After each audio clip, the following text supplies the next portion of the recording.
오늘은 아브라함의 스토리를 우리가 열흘째 말씀을 묵상하고 있습니다. 믿음의 조상 아브라함에 대한 말씀을 들으며 우리의 믿음도 함께 성장하게 되기를 바랍니다. 오늘 말씀은 이렇게 시작합니다. 내가 아브라함을 선택한 것은 아브라함이 그의 자녀와 그의 집안 자손들에게 명해 여호와의 길을 지켜 의와 공의를 실천하게 하기 위한 것이다. 하나님께서 우리에게 믿음을 주신 것은 우리 자녀들에게 신앙을 가르치고 또 하나님의 의와 공의를 실천하기 위한 것입니다. 이것은 아주 중요하기 때문에 다시 한번 여러분들에게 말씀드리겠습니다.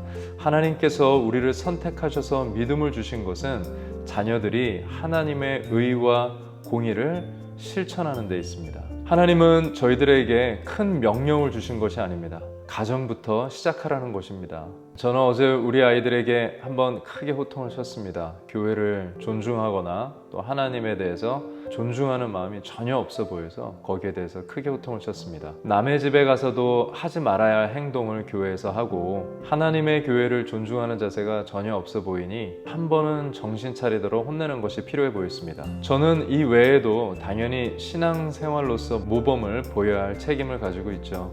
여러분들과 제가 믿음의 사람으로서 하나님의 고귀한 선택을 받은 사람이라면 그것을 우리가 존중하는 마음으로서 우리의 가정에서부터 예수님께서 분부한 모든 것을 가르쳐 지키게 할 수 있는 영적인 사람들이 되길 바랍니다. 하나님께서 오늘 소돔과 고모라를 심판하시는 모습을 봅니다. 아브라함은 하나님 앞에 의인 50명이 있는데 어떻게 심판하시냐라고 하면서 하나님의 정의와 공의에 대해서 따지듯 묻습니다. 하나님은 그 50명이 없다고 말씀하십니다. 아브라함은 그럼 45명은 있지 않겠냐라고 다시 한번 따져 묻습니다. 하나님은 저 큰 도시 안에 45명이 없다고 말씀하십니다. 아브라함은 이제 위축되어서 또 겸손한 모드로 나아가면서 하나님에게 이렇게 물어봅니다. 40명은 있지 않겠습니까?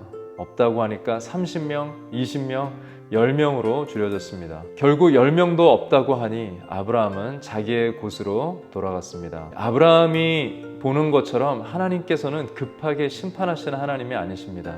사정을 깊이 들여다보면 하나님께서는 노하기를 더디하시고 끝까지 기회를 주시는 하나님이십니다. 하지만 또한 하나님께서는 공의와 정의로 심판하시고 다스리시는 하나님이십니다. 하나님의 노하기를 더디하심 속에서 공의와 정의를 실현하시는 그 하나님 안에서 우리가 무엇을 할 수 있는지, 어떻게 기도할 수 있는지 그것을 오늘 묵상해 보는 시간이 되길 바랍니다. 아브라함에게 가장 중요했던 것은 소돔과 고모라에 살고 있는 자기 조카 롯이었습니다. 그 도시 안에 살고 있는 롯이 의인으로 살았다면, 그리고 의인으로서 옆집만 전도했어도 소돔과 고모라 안에 의인은 10명이 넘었을 것입니다. 오늘 첫 번째 말씀에서 한 가정이 주님 앞에 올바로 선다는 것이 이렇게 중요합니다. 한 가정이 진정 하나님의 정의와 의로 살아갔다면, 하나님의 도를 따랐다면 오늘 소돔과 고모라는 하나님의 심판대에 올려지지 않았을 것입니다. 하나님께서는 노하기를 더디하시지만 오늘 말씀과 같이 하나님은 공의와 정의로 반드시 심판하십니다. 먼저 내 가정에서부터 그리고 내 이웃까지, 내 커뮤니티까지 하나님의 도를 따르고 공의와 정의를 나타낼 수 있고 실현할 수 있는 거룩한 영적인 공동체가 되기를 바랍니다. 이 시간 함께 기도하도록 하겠습니다. 하나님, 저희들의 신앙이 가장 가까이 있는 가정에서부터 믿음이 나타내게 도와주시옵소서. 교회가 의의 도구가 되게 하여 주셔서 멸망을 초래하는 세상에서 중보자의 사명으로 살아가게 하여 주옵소서. 예수 그리스도 이름으로 기도합니다.